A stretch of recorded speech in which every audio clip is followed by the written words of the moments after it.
Meow. Meow. Can you hear her? Please, no. No. Oh, I thought you could actually. I was like, what the No. fuck? Probably be like, God damn, cat, you need to relax. Meow. We snaw. You snore. How the fuck do I do this portal puzzle? Have you tried setting it to Wumbo? Uh-huh. Were you busting a nut or making fun of me? I can't tell. You decide. Oh shit. What the hell? No, no, no, no, that's not real. Okay. Fuck, does this involve time travel? Why not? This game sucks. True. And Disco Elysium. I got Disco Elysium on sale for like $10. I seen that, but I didn't know what exactly it was, so I didn't pick it up. Yeah, no, it's still marked at like 60 everywhere else. God damn. Is it a good game then, I'm assuming? It's like one of the top rated games that came out that year. Jesus. It Oh plays my like the old god. school. I can't believe you've never heard of it. It plays like the old school Fallout games, which is like a top-down, Turn-based. like open world RPG. Well, no, that's the thing. Is like it's not. There's no combat at all. Every skill tree, everything you do is entirely based around the dialogue. Interesting. So you're just talking. You're just talking to people, and there's still skill trees, but it's all like, imagine the charisma tree in Fallout, but instead of it just being one tree, it is the base of its own tree, and it branches off into like 6 different aspects. That is fair. That's fair. Fuck is And it's this? also like fully fucking voice acted.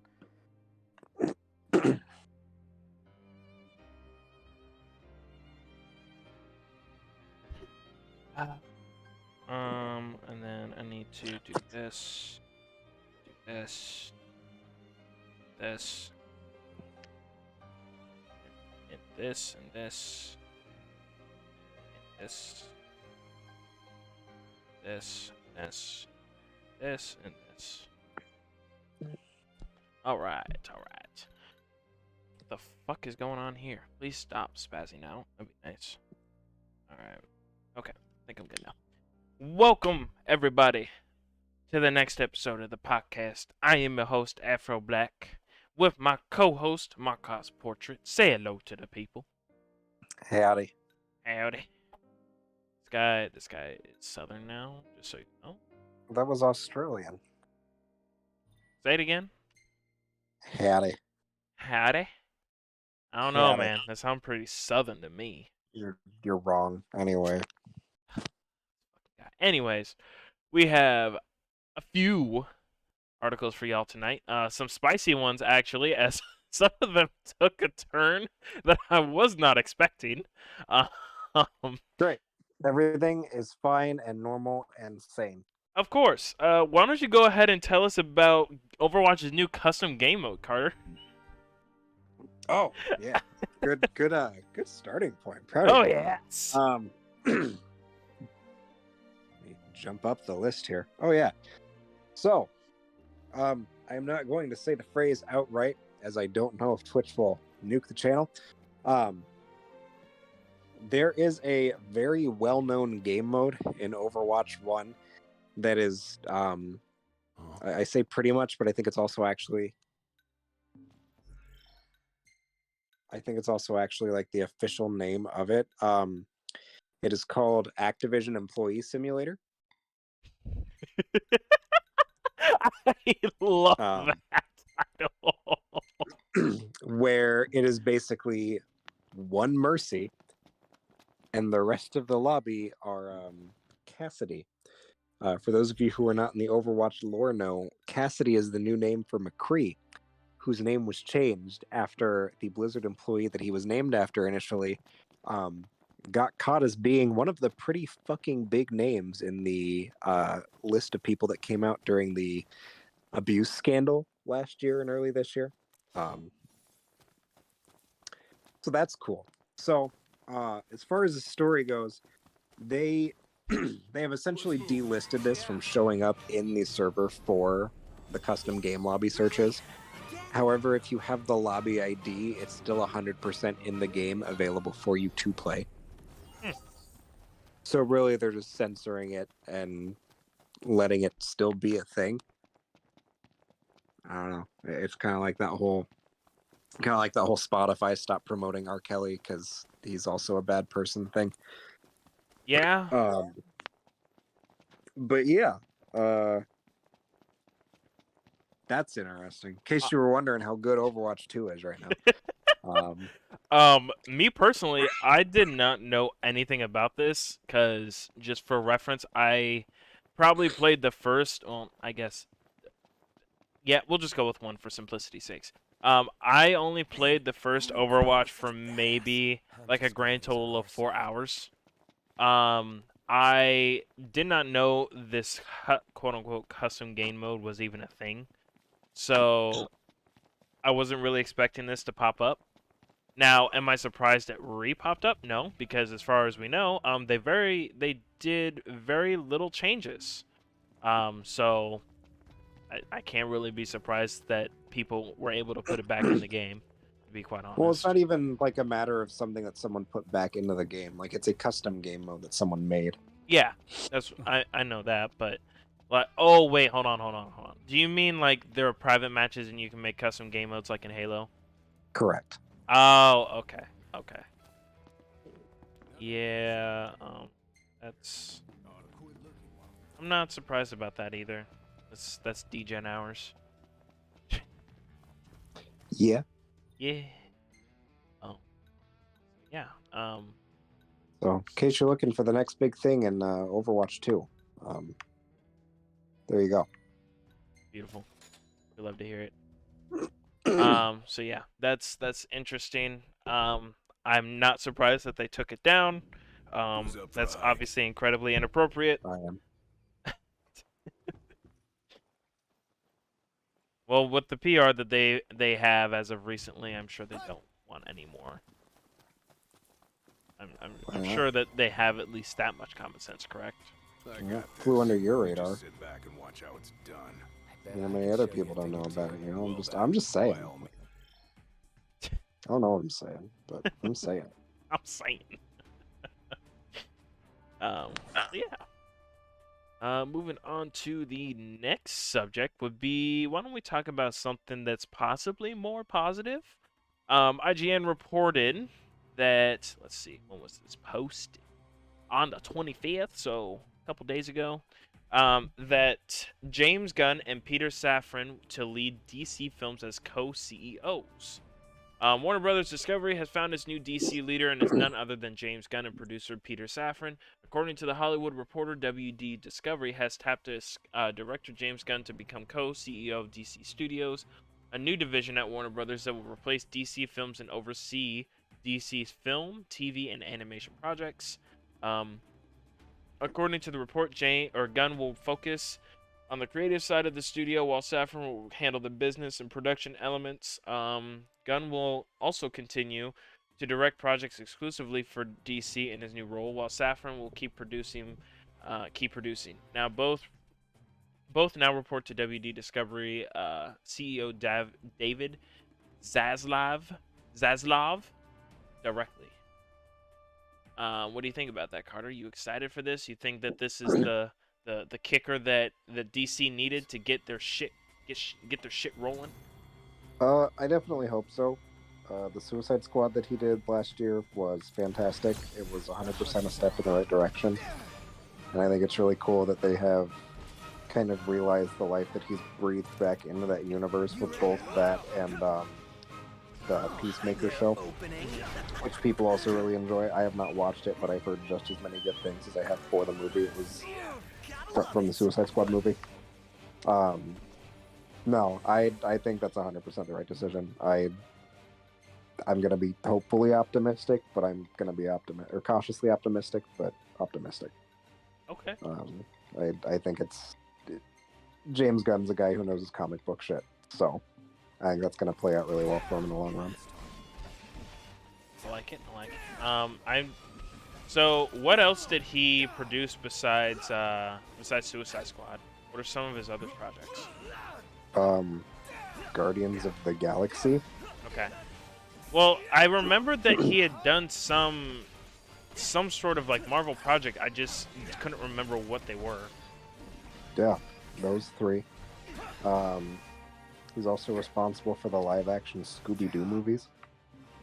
Oh. Okay. So, dude, like dude knows his fucking Warner Brothers characters. Oh yeah. Hell fucking yeah. I like it. I wonder what projects he has in mind already. Kind of curious about that. I'm sure he's cooking something up. I know for sure he's confirmed there's a season 2 of Peacemaker in the works. So we'll see. He might use that as a launch pad. We'll see what happens. We'll see. All I can say is I am hopeful alongside you because obviously I enjoyed the Scooby-Doo movies and obviously Guardians of the Galaxy so far. Both movies have been pretty solid. So,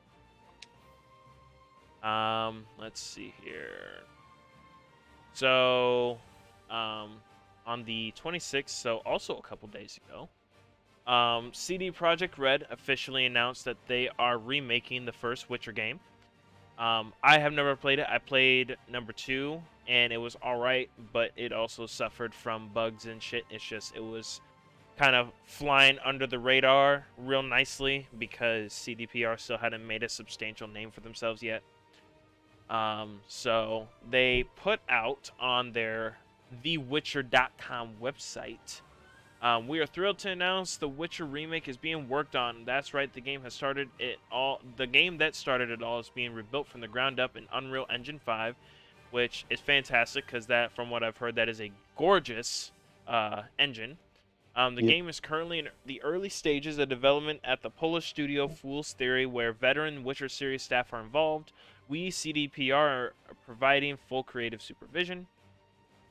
Let's see here. The Witcher remake is what you might know by the codename Canis Majoris. It's still early, and we want to ensure that the game is created with the utmost care and attention to detail. Therefore, while we're excited to share the news with you, we want to ask you for patience, as it will be a while until we start talking about this project.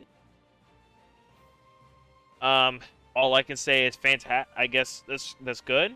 The first Witcher game obviously was even less popular than the first 2 games, so it sounds like they're trying to a little bit go back in the past to try and rebuild and give their studio a little bit more PR oomph, as well as I'm sure people have been asking about it on the low. I'm sure it has some sort of cult classic following, but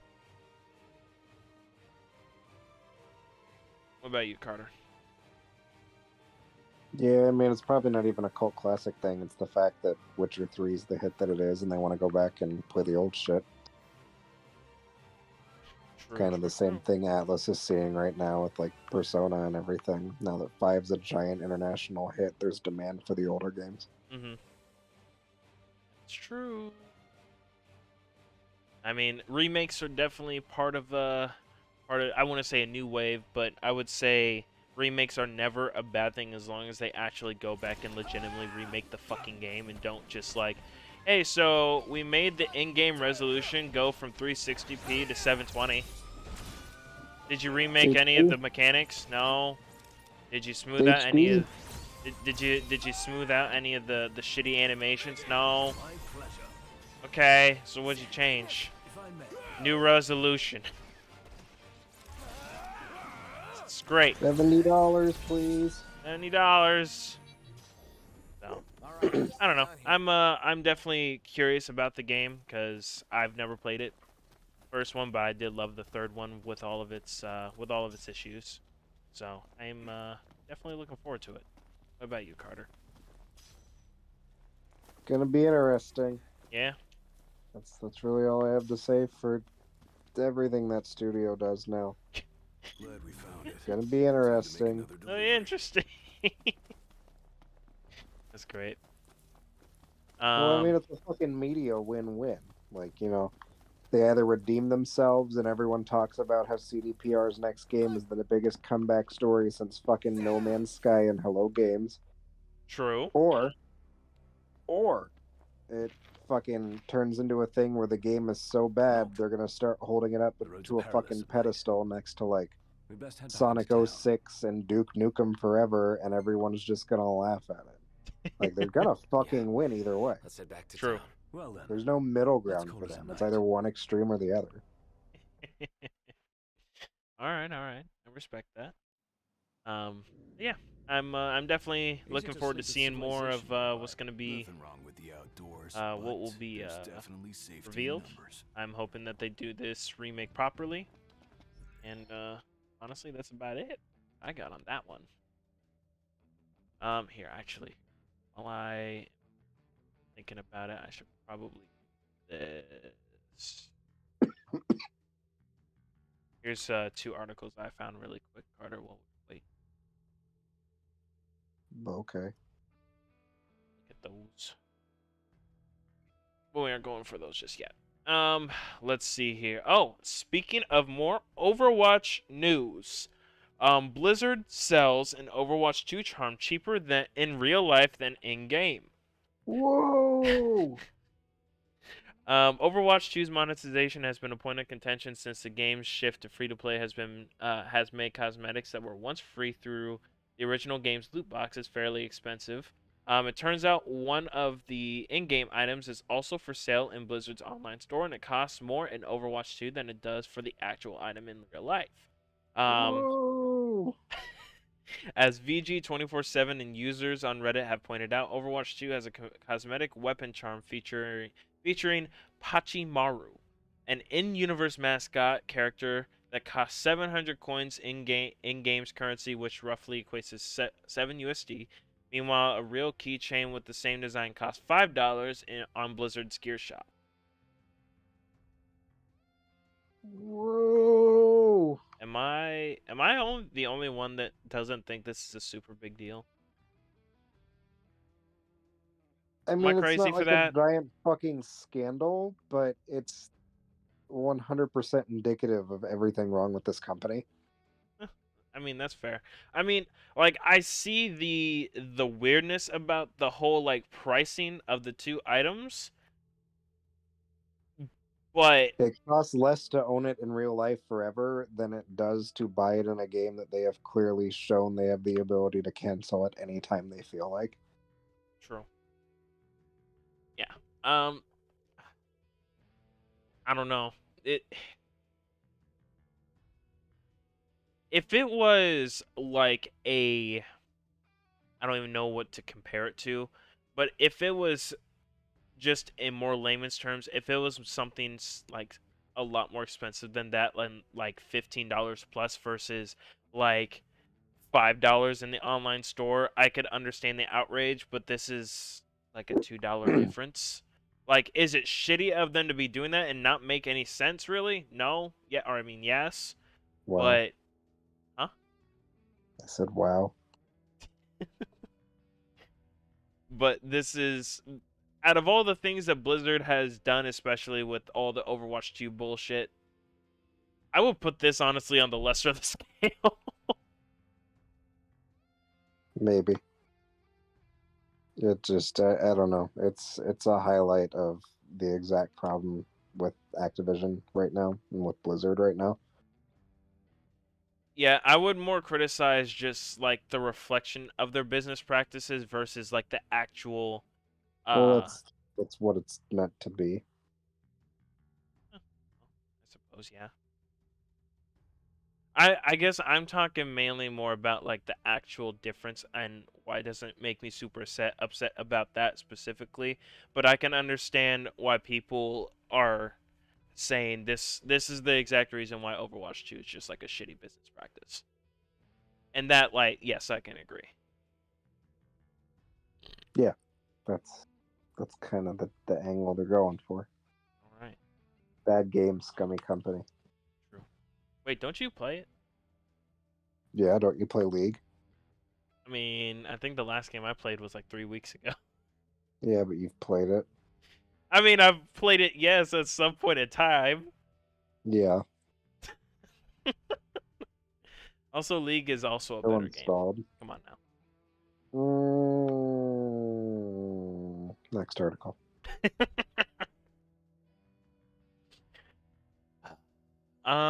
Let's see. Why don't we talk about this Helena Taylor edition from Kotaku? She's great. Bayonetta 3 is my favorite game. Oh no. We got to go way more in depth than that, Carter. Come on now. Yeah. So the title of this article is ex-Bayonetta actress, so Helena Taylor, asks fans to donate boycott money to anti-abortion group. Why don't you fill us in on the details, so bud? much.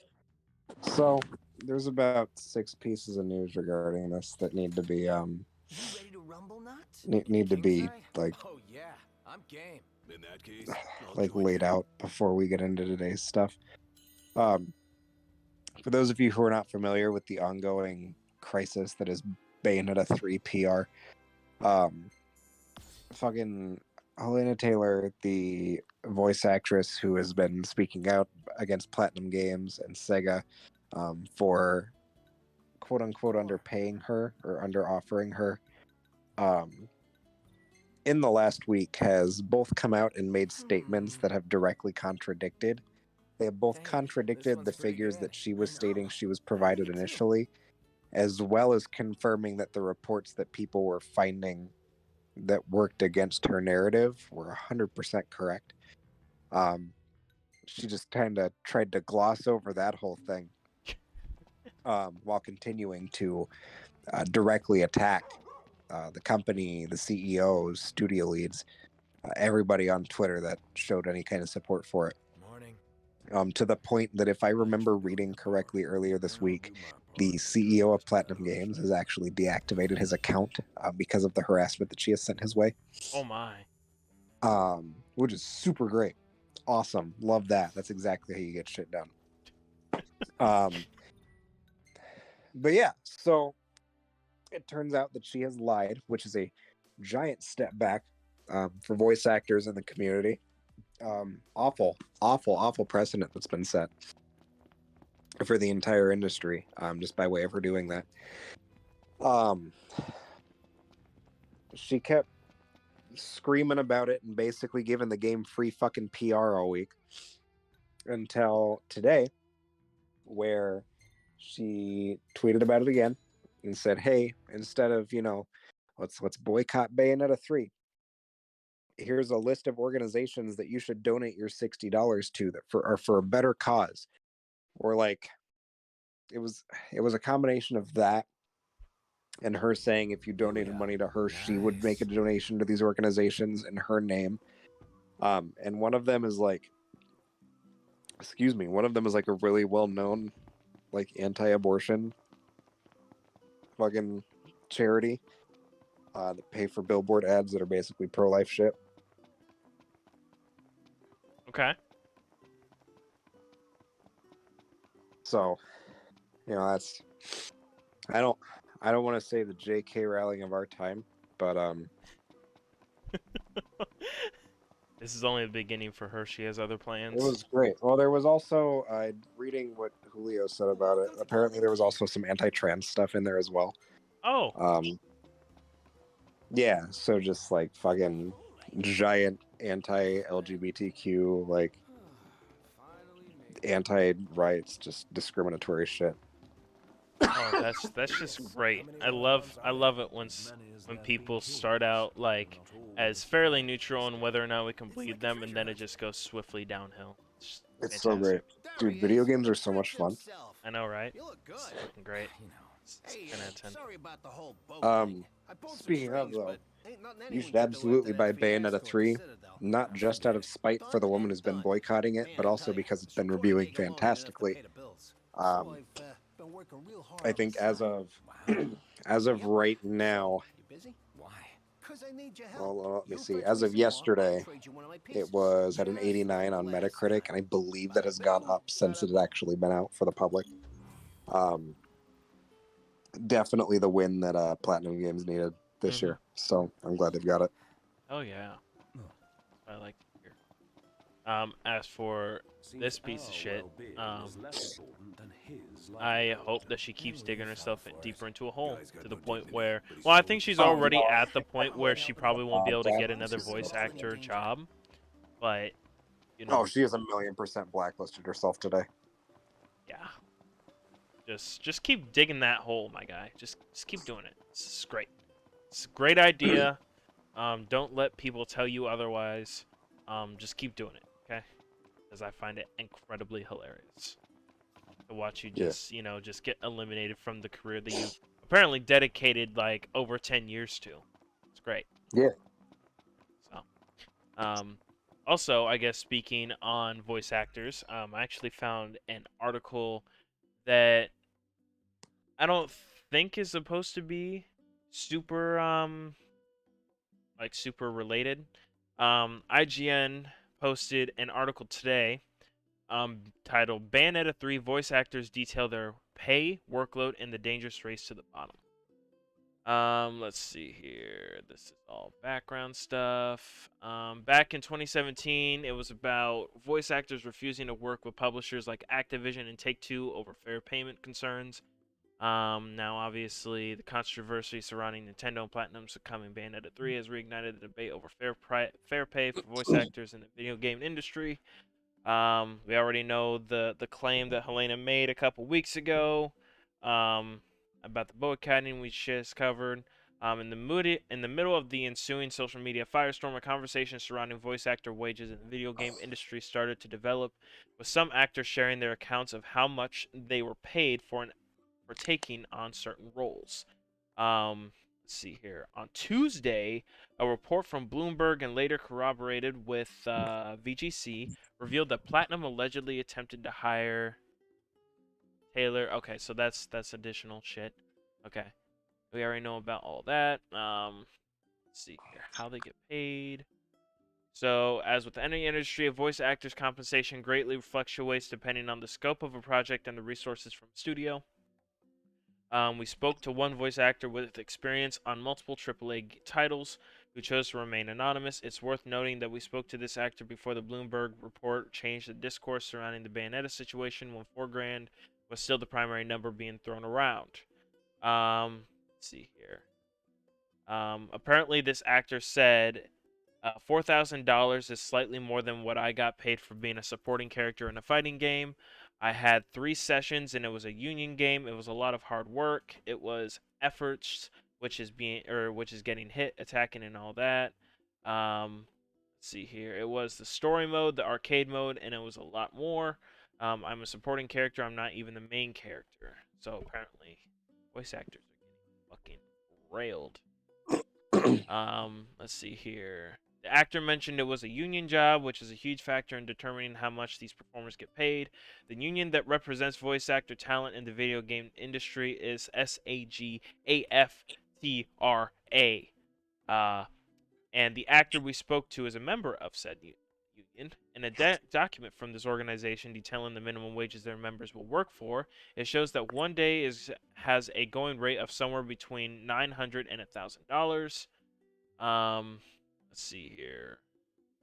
Also spoke with Sean Chiplock, the actor who voiced Rivali in both Legend of Zelda Breath of the Wild and a spin-off Hyrule Warriors Age of Calamity. In addition to Tiba and the Great Deku Tree. On Twitter, Chiplock revealed he was paid between $2,000 and $3,000 per game, which was higher than normal because he was voicing 3 separate characters. What? That's fucking wild. Okay. Let's see here. Chiplock had 2 off-screen lines in the Detective Pikachu movie, and the actor said he earned more from those 2 lines alone than he did for the entirety of Breath of the Wild and Age of Calamity. This is because actors earn royalties for film/television, with Chiplock adding he still gets checks from his work on the movie. Let's see here. Speaking to IGN, Chiplock said the general sentiment is the cost of living and corporate profits continues to increase, but none of that is reflected in the payments that made to those who help these games see the success. The actor is a big proponent of royalties or residuals for voice talent, adding the major concern is that despite the video game industry reaching literal billions of dollars in profit for companies each year. Video games do not currently offer royalties to any members who work on them, nor is there any precedent. Apparently 2016 was a turning point for gaming contracts in some regards, but that the union did not manage to get royalties / residuals added as part of those adjustments. God damn. That is crazy. So this dude played or had key voice actor roles in 2 fairly popular franchise games and got paid between $2,000 and $3,000 overall. So Helena Hell was yeah. incredibly above average in terms of what she got paid or what she was going to be paid. Yup. Oh my god. Oh boy. Wow. Video games are fun. Wow. That is fucking nuts. Yup. So about her digging herself a bigger hole. Holy shit, man. Yeah, she's not great. In between $2,000 and $3,000 for that much work. Yeah. Everything in order? Yep. All right. I don't even know how I would react to that, especially since I'm sure voice acting, obviously, yes, people can try and dumb it down to, oh, you're just speaking into a mic for like a couple hours. Okay. But this is still a profession, and it took me years to develop my way of performing. Yeah. And clearly you know my voice is quality because you're putting me in a AAA title. So that's not really an excuse. Clearly I'm needed in a fairly major regard.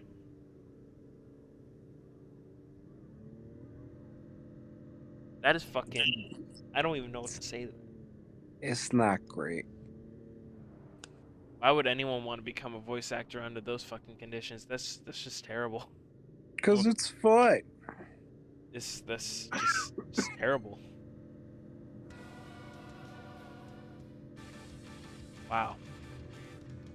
You got any comments, Carter? Because I don't really know what to say about this. Nah, you pretty much summed it up. Video games are fun, dude. Oh. Wow. Just wow. Yeah. I might have some more to talk about on that maybe next podcast, but right now I'm kind of speechless. The amount of fuckery that goes on in that industry is just insane. Yep. Okay. We're just gonna move on from that one. The last article I found for tonight was about the Calisto protocol. For people that don't know, this is a very gorgeous and terrifying looking horror game that's supposed to be coming out in December. I don't know the backstory, but it reminds me a lot about Dead Space, based off of the trailers and stuff. So it looks pretty cool.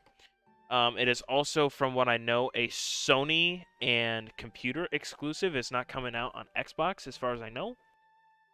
So that's pretty cool. But anyways, according to this article, this game was canceled in Japan after developer decides against cuts. Calisto project has been canceled in Japan after its developers determined it would not be able to get a rating for the game without cuts. Quote from, I'm assuming, like, whoever rates the games over there. We have decided to discontinue the Japanese version of the game. The game's official social media account stated on Wednesday. We have determined that the game cannot pass the CERO or CERO rating in its current state, and that change in the content will not provide the experience that players expect. We would appreciate your understanding in Japan. The account concluded by stating that it would provide refunds to those who had pre-ordered the title. Obviously, games are very rarely banned in Japan, but many titles have been edited for excessive violence, such as Gears of War, Call of Duty, Grand Theft Auto, and the Dead Island series. Tokyo-based analyst Dr. Serkan Toto explained on Twitter that Japan's game censorship has gotten a lot worse since local rating agency Sarah was established in '02. Games censored for nudity and violence in Japan include Last of Us, Cyberpunk's Uncharted 1, Witcher 3, GTA 5, and more. Needless to say, censorship also affects homemade games, like Resident Evil, for example, compared to the Western release. It is also important to understand that sometimes Japanese games get two releases, one cut and one gory version. The gory version tends to sell better. The problem is that the gory version, which usually carries Sarah's strictest Z rating, for ages 18 and up, is also censored when compared with the Western release. Let's see here. In other words, avoid the Japanese version of such games at all costs. They are always censored. So, yeah, I would. That's unfortunate. It actually kind of it kind of confuses me on censorship in Japan. Sometimes it's like incredibly loose compared to Western countries, and other times it's needlessly censored. So I don't understand the standards that they're trying to set. It seems kind of inconsistent for me. But yeah. So for people in Japan, I suggest you get a VPN and buy the game from a different country. Yeah. So as for the game itself, I don't know much about it. I will be putting the links in the description of the video whenever we do get this uploaded. So you guys can check it out yourself. From what I was seeing in the trailers, the game looks gorgeous, looks terrifying, plenty of jump scares, and all that jazz. So yeah. As for you, Carter, do you like horror games at all? I fucking love horror games, dude. Love horror games. You gonna check this game out, man? See if it tickles your fancy? I know it well. I can't believe you don't know anything about this game. I honestly don't. It is a spiritual successor to Dead Space by the guy who wrote the original Dead Space. Okay, that makes a lot of sense then. See, I knew a lot about it, and I didn't even know it, man. Yeah. What else can you tell us about it, man? It's gonna be fucking brutal as shit. Okay. I don't remember the exact number, but I know earlier this week they said there's like a fucking staggering number of different death animations. So, like they have accounted for every fucking possible scenario you could get yourself killed in. Sounds like this guy had a fucking heyday making this game. Well, I mean, yeah, he fucking made necromorphs. He's a fucking twisted dude. True. Yeah, True. I'm definitely watching. Not that I'm not paying attention to the Dead Space remake, but I'm watching that one a little closer. That's fair. I mean, it's not really necessarily like disrespect to Dead Space. It's just more like this is a brand new title versus Dead Space is being remade. Yes, and it looks gorgeous. By EA. Yeah.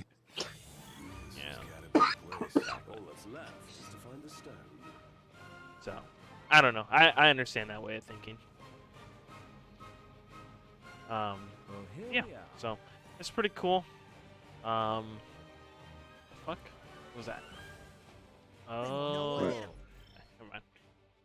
mind. I was something on the game. But anyways, so yeah, so pay attention to this game if you like Dead Space. Gonna be very spooky.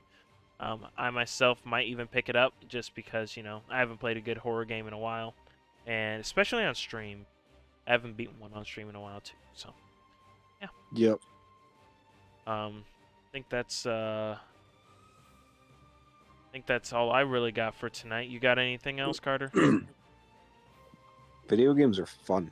Okay. Yep. Yes. That's Anything it. else? That's all I got? No, that's it. All right.